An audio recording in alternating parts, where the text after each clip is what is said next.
Hello friends, welcome you all. आज मैं आपके लिए जो वीडियो लेकर आया हूं, देखिए बात करेंगे फिर से एक पेनी स्टॉक की, यानी कि स्टॉक जो 10 रुपये से कम की प्राइस में है। एक हॉस्पिटल के स्टॉक को आज देखते हैं, समझते हैं और क्यों कुछ। देखिए, हॉस्पिटल वाली इंडस्ट्री मुझे खासा पसंद है क्योंकि आज की डेट में जिस तरीके से आप देखो, बड़े हॉस्पिटल्स की अगर बात करो, जैसे अभी रिसेंटली मैक्स हॉस्पिटल निकल के आया था, आप अपोलो हॉस्पिटल को देख लो। रिसेंटली मेदांता हॉस्पिटल जो है वो आईपीओ आया था, और उसके बाद जो उन्होंने मार्केट में तबाही मचाई, मतलब रैली पर रैली, जबरदस्त वाली रैली। और उनके रिवेन्यू और प्रॉफिटेबिलिटी को जब आप देखोगे, आप कहोगे यार क्या ग्रोथ है।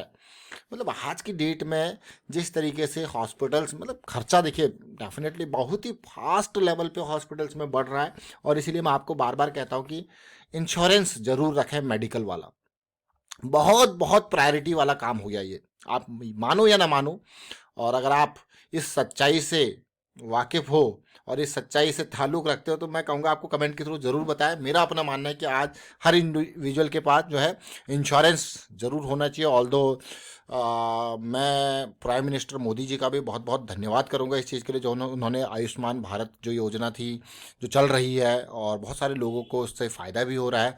बट हाँ, थोड़ा सा मैं कहूँगा कि उन्हें इस डायरेक्शन में तो उन्होंने वो काम किया इंश्योरेंस सेगमेंट में, बट हॉस्पिटल के जिस तरीके से एक्सपेंसेस हैं, जो काफ़ी अनकंट्रोल्ड वे में बहुत ही फास्ट लेवल पे वो खर्चे, वो एक्सपेंसेस बढ़ रहे हैं, वहाँ पे कोई लगाम सी नहीं देखने को मिल रही है।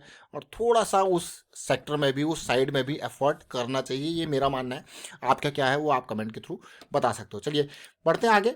आज का जो हॉस्पिटल है हमारे पास, फैमिली केयर हॉस्पिटल है, बहुत ही छोटा, माइक्रो कैप से भी माइक्रो कैप सेक्टर का। देखिए, कुछ हम एनालिसिस कर रहे थे वीकेंड वाली, तो ये स्टॉक देखा तो यार इसका देखा हमने रेवेन्यू किस तरीके से बढ़ रहा है। तो काबिल तारीफ वे में रेवेन्यू बढ़ा, देख रहे हो ना किस टाइम पे 1 करोड़, 2 करोड़, 5 करोड़, 14, 13, 45, 42। मतलब ऐसा लगा यार ये हॉस्पिटल है क्या है, देखिए किस तरीके से रेवेन्यू ग्रो कर रहा है कंसिस्टेंट वे में। फिर हम गए थोड़ा सा प्रॉफिटेबिलिटी की तरफ देखने के लिए। फिर हमने प्रॉफिटेबिलिटी की तरफ देखे, जो कि 1 करोड़ तो होता ही नहीं था। और अगर मैं पिछले 4 सालों में देखूँ, तो ये 4-5 करोड़ के आसपास का प्रॉफिट भी दिखा रहा है लगातार। और स्टॉक पता है कितने का है?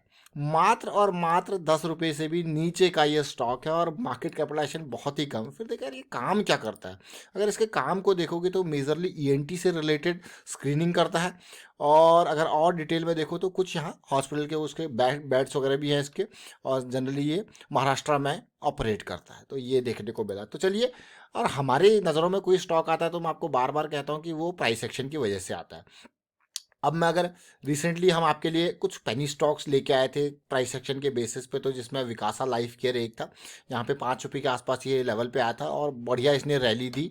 और अगर आपने विकासा लाइफ केयर का ये पेनी स्टॉक वाला वीडियो नहीं देखा, तो मैं आपको कहूँगा ये देखिए। ये देखिए, ये लेवल बिल्कुल स्टार्ट 5 पॉइंट समथिंग का, एक बढ़िया बेहतरीन उम्मीद जो थी इसने सीधे रैली आपको दी। दूसरा स्टॉक भंडारी हॉइजरी आया था, 7 पॉइंट समथिंग का प्राइस था। उम्मीद थी कि एक रैली भंडारी हॉइजरी भी हमको दे। तो देखिए, भंडारी हॉइजरी को देखते हैं कि क्या इसने भी रैली दी या नहीं दी। और भंडारी हजरी ने भी बेहतरीन 7 के लेवल से कहाँ गया, ये ऑलमोस्ट 12 के लेवल तक। अगर परसेंटेज वाइज देखो, भंडारी हजरी को भी इस हफ्ते में ऑलमोस्ट 75%, मतलब मोर देन 70% का रैली इसने भी इस लेवल से दिया। आप खुद देख सकते हो, देखिए ना 7 के लेवल से कहाँ ये 12 के आसपास था। अभी रिसेंट वाले ये स्टॉक से ज़्यादा पुराने स्टॉक्स नहीं है। और अगर मैं देखूँ जनवरी 6, यानी कि 1 महीना इनको हुआ है, बढ़िया मूव।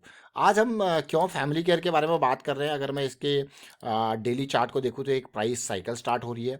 और अगर वीकली चार्ट को देखूँ, तो अभी देखते हैं वीकली चार्ट को भी, उससे भी समझने की कोशिश करेंगे। मंथली चार्ट को देखेंगे, उससे समझने की कोशिश करेंगे।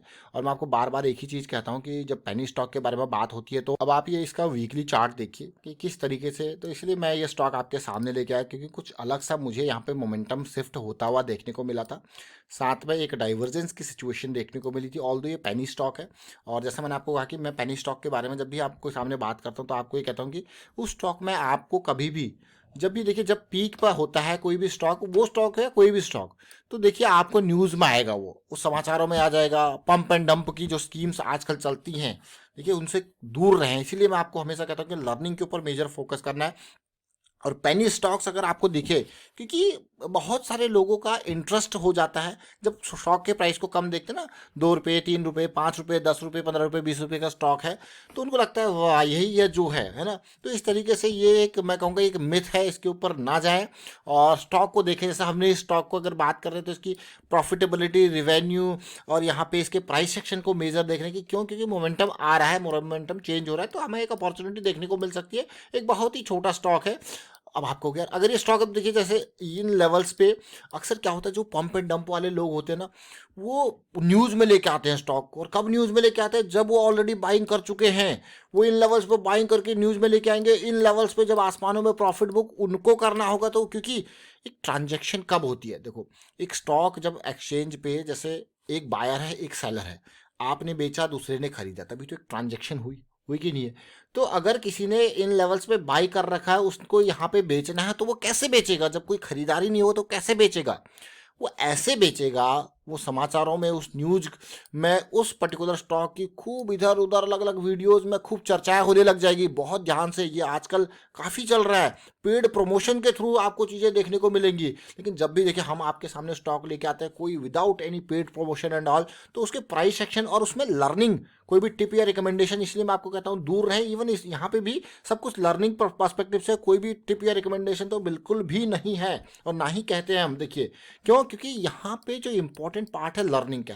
अगर मैं इस स्टॉक को 10 रुपये पर बाई कर रहा हूँ, तो मैं इस मोमेंटम की वजह से बाई कर रहा हूँ, और मेरा एक पर्टिकुलर स्टॉप लॉस होगा, है ना। तो ये लर्निंग का पार्ट हो जाता है। लेकिन अगर आप टिप या रिकमेंडेशन से किसी स्टॉक को बाई करते हो, तो जब आप उसमें ट्रैप हो जाते हो। अब टिप या रिकमेंडेशन से कब बाई होता है? जब आसमानों पे होता है, जब आपके पास कोई स्टॉप लॉस ही नहीं होता। तो ये क्या है? और दूसरी पेनी स्टॉक में खास बात क्या होती है कि इसमें जब एंट्री आप लोगे, है ना, आपने स्टार्टिंग में एंट्री, फिर अपर सर्किट लगने लग जाते हैं तो एंट्री नहीं मिलती। और उससे भी खतरनाक डेंजरस बात क्या होती है कि जब लोअर सर्किट लगने लग जाते हैं, मान लो आप इसको 50 रुपीज़ में बेचना चाहते थे, यहाँ पे नहीं बेच पाए, यहाँ पे नहीं बेच पाए, यहाँ पे नहीं बेच पाए, यहाँ पे नहीं बेच पाए, लोअर सर्किट 50 से आपने कहाँ पे बेचा? ये 20 रुपये के आसपास। मतलब इतना बड़ा परसेंटेज में आप बेच ही नहीं पाओगे। अब आप कहोगे यार इस रिस्क को कैसे मैनेज किया जाए? तो इसलिए मैं आपको साफ साफ कहता हूँ, कभी भी आपको अगर छोटे स्टॉक में इन्वेस्ट करना हो, तो उतना पैसा लगाइए जितना अगर पूरा जीरो भी हो जाए ना, तो भी आपको कोई गम नहीं हो। मतलब वो पूरा का पूरा रिस्क वाला पार्ट ही लगेगा। जैसे यहाँ पे अगर मैं 10,000 का लॉस लेने को तैयार हूँ, तब जाके मैं यहाँ पे 1,000 शेयर बाई करूंगा। समझ रहे हो इस पार्ट को? तो ये इंपॉर्टेंट पार्ट है, इसीलिए ये रिस्क मैनेजमेंट आता है पेनी स्टॉक में। और हमेशा आसमानों पे कोई भी शेयर, किसी भी क्वालिटी का, किसी तरीके का क्यों ना हो, उसको आसमानों पे खरीदने से बचें। क्योंकि जब आसमान से गिरते हैं ना, यहाँ पे भयंकर लॉस आपको देखने को मिलेगा। सबसे डेंजरस सिचुएशन यही होती है। तो आज हमने फैमिली केयर के बारे में बात करी, और खासा खासा मैं कहूँगा इम्पॉर्टेंट था इसका ग्रोथ पैटर्न, मुझे काफ़ी खास लगा। तो फैमिली केयर इसलिए डिस्कशन में आया, साथ में इसके प्राइस सेक्शन के बेसिस पे डिस्कशन में आया। और मैं आपको यही कहूँगा, रिसेंटली जो हमने पेनी स्टॉक के बारे में बात करी थी, भंडारी हौजरी, विकासा लाइफ केयर, आप देख सकते हो कैसे सिचुएशन में आज ये है। एक ज़बरदस्त रैली इन्होंने दी है, और फिर करेक्शन कंसोलिडेशन तो पार्ट ऑफ, मैं कहूँगा, जर्नी है। वाइंड अप करता हूँ इस वीडियो को, और उम्मीद करता हूँ आपको समझ में जरूर आएगा। वीडियो अच्छा लगा तो शेयर जरूर कीजिए, लाइक कीजिए, प्राइस सेक्शन सीखते रहिए, प्रैक्टिस करते रहिए। And thank you for watching the video.